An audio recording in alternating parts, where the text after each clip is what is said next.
nation time. It's nation time. Time to get together. Time to be one strong, fast, black energy space. One pulsating positive magnetism rising. Time to get up and become. Time to become. Time to get up, become.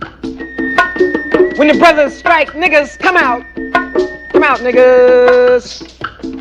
When the brothers take over the school, help niggas, come out, niggas. All niggas, niggeros must change up. Come together in unity, unify for nation time. It's nation time. Boom, boom. Boom, boom, boom, boom, boom, boom. Da-da-da-da-da-da. Boom, boom, boom, boom, boom, boom, boom, boom. Da-da-da-da-da-da. Hey, ah. Hey, hey, hey, ah.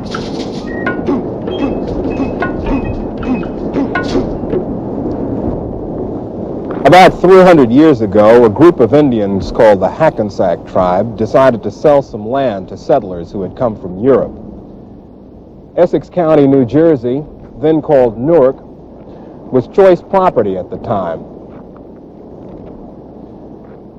The Hackensack Indians sold Newark to Robert Treat for some axes and some kettles, some clothes, a little bit of money, and 20 quarts of liquor. Today, Newark is the largest city in New Jersey. 382,000 people live here. Blue-collar workers make up the bulk of the workforce. They produce wearing apparel, electrical machinery and equipment, chemical products, and malt liquor.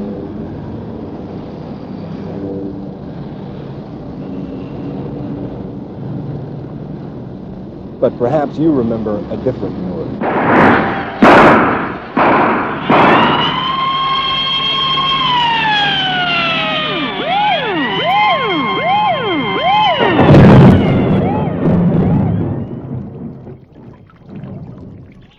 The riots were 6 years ago, but once again in Newark, confrontation.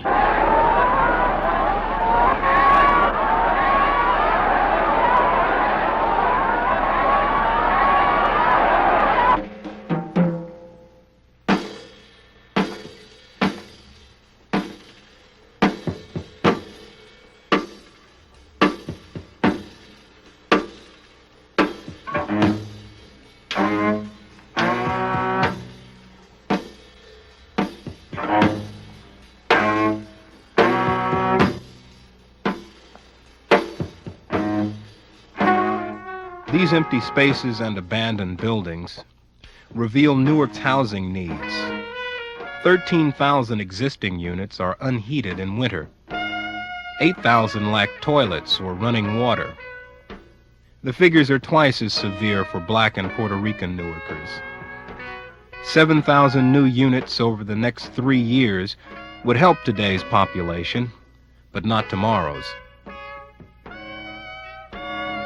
Low-income families depend on public housing for a place to live. But in Newark, housing construction under urban renewal was bogged down in red tape prior to the 1967 riots. Ethnic conflicts have aggravated the housing crisis. This is my town. I was born and raised here. Do you know that this town is 67% black, and the few white is here is going to dictate to us? I seen this town go from the Germans to the Jews to the Irish to the Italians. We pay these taxes here. 90% of all the work in this town here is done by suburbanites, which don't pay a nickel here for working. My taxes have went up $700 in the last 3 years. I live what you call a ghetto area up on the hill there, and I'm paying $1,400 a year for an $18,000 home that I bought 20 years ago. I stay here. I got it. What they do? They tore the whole goddamn town down. They ain't putting nothing up. It's like this. They dispossessed 12,000 black families that had their home. There's some trouble I wanted to speak to you about. What? About 2 years ago, the Black Nationalist Committee for Unified Newark seized the opportunity to construct 210 units outside the urban renewal area. It would be constructed in the ethnically integrated North Ward. An African word for reason and tradition would be its name, Kawaida. Kawaida Towers. Kawaida Towers. Kawaida Towers. Kawaida Towers. Kawaida. Kawaida. Kawaida Towers would be luxury apartments for low and moderate income families. The 16-story structure would contain balconies, a daycare center, theater, community rooms, and closed-circuit television for security. The state granted the project a 50-year mortgage of $6.4 million, but construction would be halted.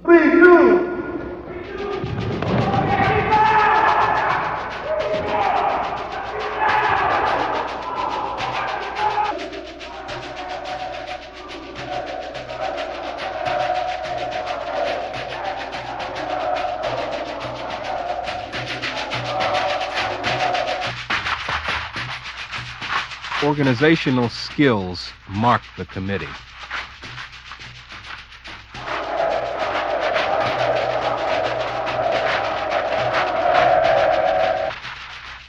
At this Central Ward store, the followers practice cooperative economics.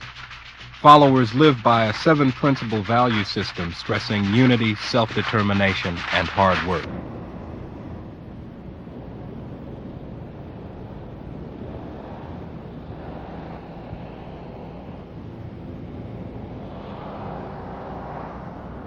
The committee education programs include this preschool daycare center. Not all the parents are nationalists. The children learn Swahili, African values, and the 3 R's. Beyond the schools, the committee produces nationalist books, records, a monthly newspaper, and a weekly television show hosted by Imamu Amiri Baraka, celebrated writer, and co-founder of the Black Political Convention. You love each other. You love each other. Change up. Change up. And look at the world now. And look at the world now. It's ours. It's ours. Take it slow. Take it slow. We've a long time. We've a long time. And a long way to go. And a long way to go. We're on the go for love. We're on the go for love. To open our lives. To open our lives. To walk. To walk. Tasting the sunshine of life. Tasting the sunshine of life. Nation Chapel.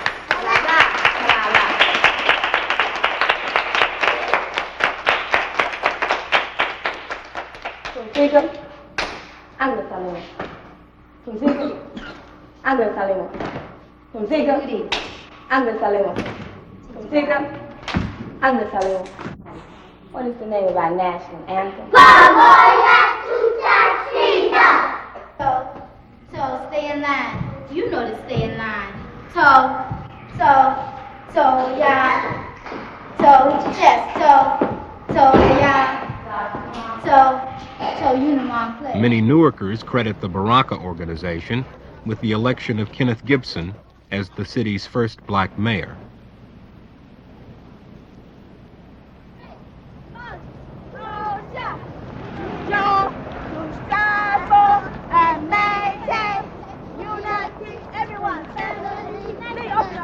People are really not fighting for abstract concepts. They're fighting for a better life. And if we, as nationalists and Pan-Africanists, understand that the people, the community want better housing, better schools, you see, and the change is manifested to them by that, you see. If we are revolutionaries and we say we want to bring change, in order for us to manifest that change to our people, that change must be manifest, through goods and services.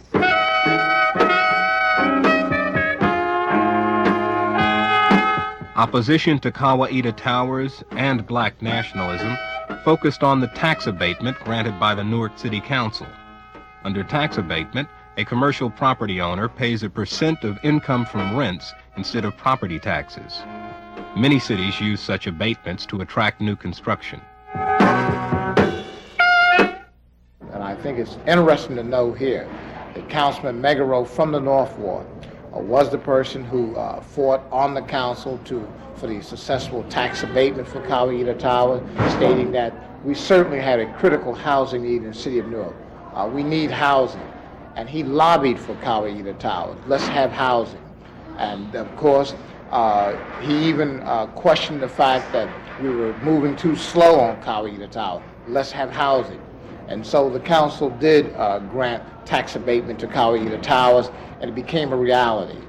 I moved the resolution. I realized the need for decent housing in Newark.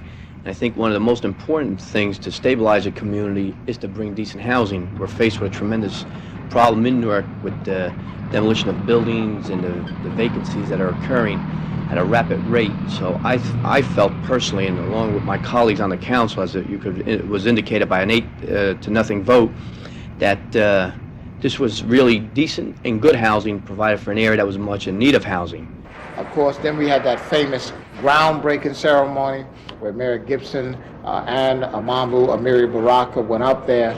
And then there was quite an uproar in the North Ward. Now, interesting enough, up to this point, there had been talking about a need for housing. Now, many persons in the North Ward were jealous of Councilman Megaro serving as both a state assemblyman, for which he is, and also a councilman. And therefore, there was a question here, perhaps he made a wrong decision. I think the problem is one of symbolism. In the Central Ward, for example, there are approximately 45 acres of land which has been delegated to a group, a community action group known as PAC, P-A-C, by the Newark Housing Authority. And it's my understanding that Imamu Baraka is very much in the forefront of this land. And he certainly could have seen fit to have developed his project in that land. I think that it was designed to go deep into the North Ward in an attempt to cause a further fleeing of people from that area. And Councilman Megaro came back to the members of the council and said, gentlemen, I made a mistake, I was duped, I was misled, I didn't have all the information, and I think we should rescind tax abatement. I think Mayor Gibson is a nationalist or spreading nationalist ideology? Well, at this point here, I would say that if this was a deliberate attempt by the mayor, knowing all the facts that were pertinent in this situation, then I would say he would be. Do you see this as a conspiracy between the mayor and Walls and so forth to At this point here, yes. At this point, not duping the council, deceiving the council. Mr. Walls, although the Kawaida case is in court, would you comment on the charge that you withheld information and misled the city council? My response is, with the exception of saying that's not true, I have no further comment.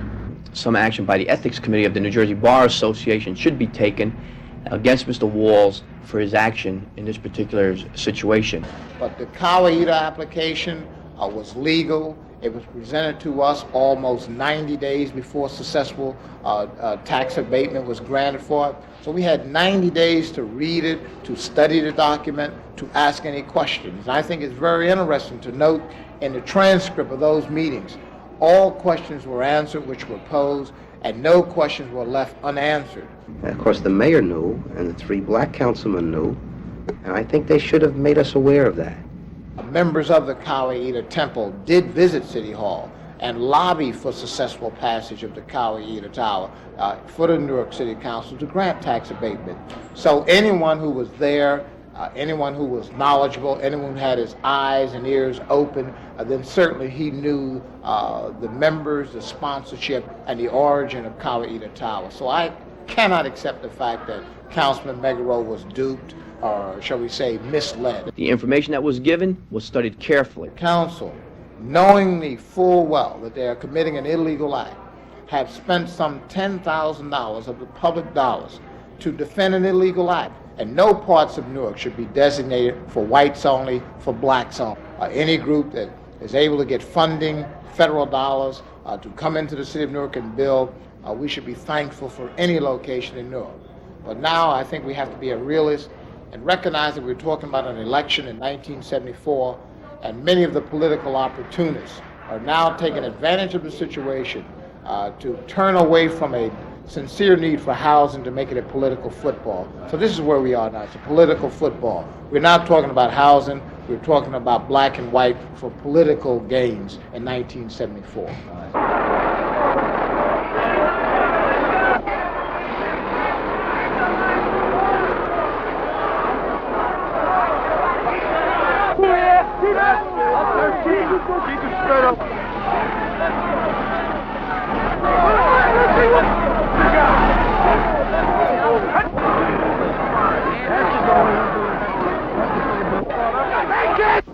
We agreed to let the truck go in, but the proprietor of the truck said he will not go in of his own choosing.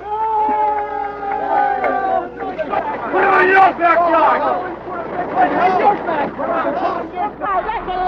People swarming all over you, the cops telling you to stop, this and that. We don't want anybody hurt, but there's no protection at all. There's no protection. There was no protection. For you, all for your men or your For equipment? me, my men, the equipment, the whole works. You need more than local police here.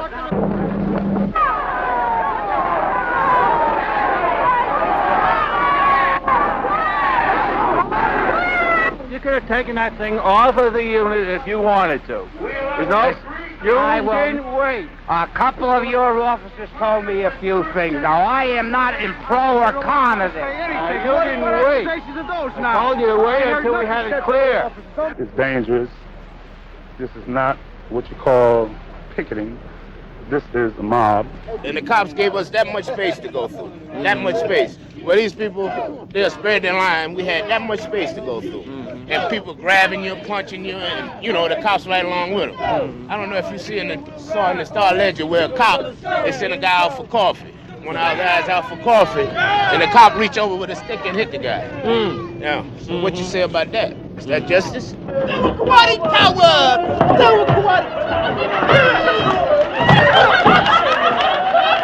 I don't oppose no black development. I encourage it along with white or Puerto Rican development. We're not opposing black housing. We're opposing Leroy Jones's and his Kawaida philosophies and his own personal philosophies, which are not that are beneficial to a community. The real question is, can black people build in the North Ward? There's people saying you can't build in the North Ward, you know, and saying, well, we're not going to let you build in the North Ward. We're going to discriminate against you because you discriminate against us if you build a house. You know, it's absurd. They're not building for the black people because you may not be aware that the corporation in which Kawaida is founded on excludes whites and Puerto Ricans from it. And if you're not a black in good standing with Kawaida Towers, even though you're black, you cannot get into that corporation or that housing. Our movement is not about limiting people's civil rights. You know, this whole incident, you know, shows how our civil rights are still being limited. That even though we supposedly have some superficial political power, that the white community still has sufficient power, negative power, to obstruct our development. And in terms of Kawaida Towers being open to whites, it has to be. You know, as you say, it's a state-financed project. You know, it has to be. For 5 months, Anthony Imperiali led protests at Kawaida Towers. He stressed order, but workers were struck. Kawaida followers were attacked. The union said the job was unsafe. Work was halted.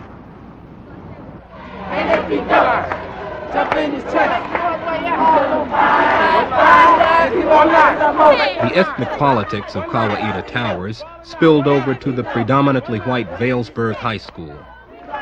Black parents and students, a minority at the school, demanded the ouster of a black teacher, James Moselle. They said he showed favoritism to whites and prejudiced against blacks. The Board of Education has a whole stack of documented information on them, with information about the past 4 years when white people have protested against the man, black people have protested against him, and nothing has been done. We will not see our children be mistreated by anyone, be he black or white. If the white community of the city chooses to make this a racial issue, let them remember this. Last year in May, 800 students from this same school walked from the school to the Board of Education to protest the same conditions brought about by the same man. At that time, there was no mention of color. How could he be insensitive to the black situation? He's a black man. Asserting community control, whites boycotted Vailsburg High for 6 weeks in support of Moselle. Like he sets up like a spy system, like he would catch someone doing something wrong and then say, okay, whatever happens, I want you to report back to me and tell me what's going down. And if you don't do that, I'm gonna have you thrown out of school. We've always had trouble with house slaves versus field slaves in America. People who would tell the master what the field hand was fixing to do, this kind of thing. And I think it's obvious what we have here. Why is it that a man like Mr. Moselle is being backed by people like Mr. Cervase or Mr. Baton or Mr. Imperiali? Why are the black students against Mr. Moselle and the white students for Mr. Moselle? Our committee is going to have a meeting tonight at 8 o'clock in Councilman Baton's office. Any committee members are here? This community has more or less made up its mind that they want Moselle in this school in the capacity that he had. And what you can see from the crowd, it's getting bigger, it's not getting smaller, and the community is ready to stand fast. This year, when something was finally done, you know, because of like political opportunities like Imperial, Bontempo, and Jackson up there, they just, anything that black people do that's positive, they try to turn it around and say that it's not right, we shouldn't have a right to do that. Europeans feel that their manifest destiny is to rule colored people, you know, whether we're in the majority or not. If they're trying to run into your house and move you out, what do? You protect the homestead. Well, I've heard said that community control is a black concept that came about in the Brownsville area. But now that a predominantly white neighborhood wants control of their school, it's being objected to. If black nationalism is for the preservation and the culture of black people, fine, you can't argue with that. If it's to teach them their culture, you can't argue about that. If it's to show them how to identify themselves properly, fine, because identity is great for all people. Imamu Baraka. Imamu Baraka. Imamu Amiri Baraka. I don't know what that fancy name. Jones. That's it. As much as I've talked to Imperiali and Autobato and the rest of the Italian people, telling them in this city the same thing. I told them that, you know, we're not their enemies.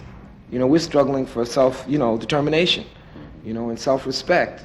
You know, our enemies are these people who have most of the world's wealth, the prudentials, the big banks. And they say very abstractly that they understand that. But the problem is that they're racist. They have been taught that they are superior to us. You see what I mean? In some kind of abstract way, you know what I mean? And so they cannot get past that racism to see that they are going to be destroyed by those forces of racism, just like they want to destroy us. But of course, we are aware of them and we're not going to let them destroy us. But when you want to reflect black nationalism with the ideology of destruction of America, with the ideology of hate, then I question that type of nationalism. At every point where there is some obstruction, there has to be a confrontation and there has to be an attempt to expose this contradiction and educate the masses, you know, of black people to what this contradiction is and, you know, that it must be dealt with, struggled with, in order for, you know, a positive movement to continue. Kawaida will rise! Racist union must go! Kawaida will rise! Racist union must go! Kawaida will rise! Racist unions must go! Kawaida will rise! Racist union must go! Kawaida will rise! Racist union must go! Picketing this medical school is a necessary thing. We're going to come out there tomorrow on 12th Avenue to demonstrate one thing, that these crackers say they will not pass any picket line. But you watch them. You watch them. When we out there on 12th Avenue, you watch them. You watch them coming through there. They be running through there like their life was on the line.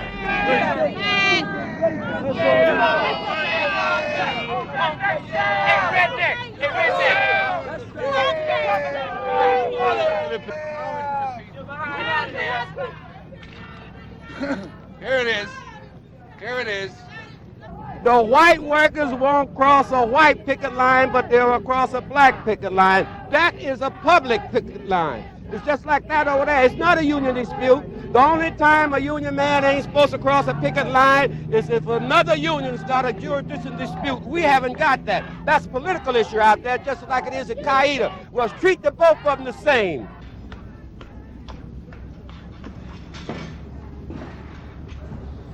Willard!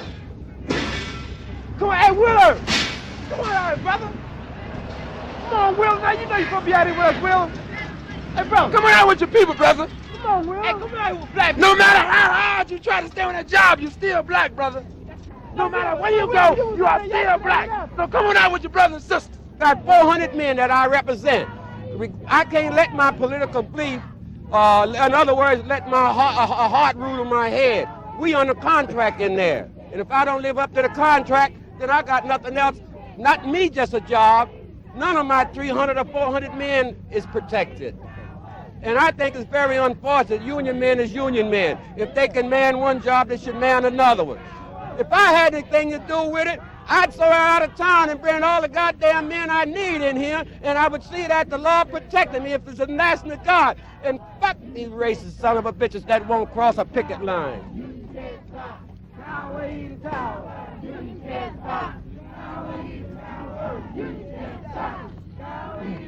The critical question here for our society, not only in Newark, but every place, is where you have a perfectly lawful activity, such as BJ Builders is authorized to carry on, built 100% with public funds, and therefore subscribed to by all of the people of this state and of this country. If that perfectly lawful activity can be effectively prevented by anyone, then I think we have a social problem that transcends what I like to think of as temporary transient issues, such as ethnics, if you will, or politics. I don't know what the answer is, but I think the country better find an answer, because it isn't black-white. Tomorrow it could be white-white or black-black. This is a lawful activity, and we must find a way to build it. And minority persons all their lives have been told, go to school, get an education, follow the rules, follow the laws, obey the laws, and you shall advance accordingly. And here we do have a legal entity. Here we do have a shortage of housing in the city of Newark for a multitude of citizens. And I say that if Kawaida Towers fail, then American cities fail.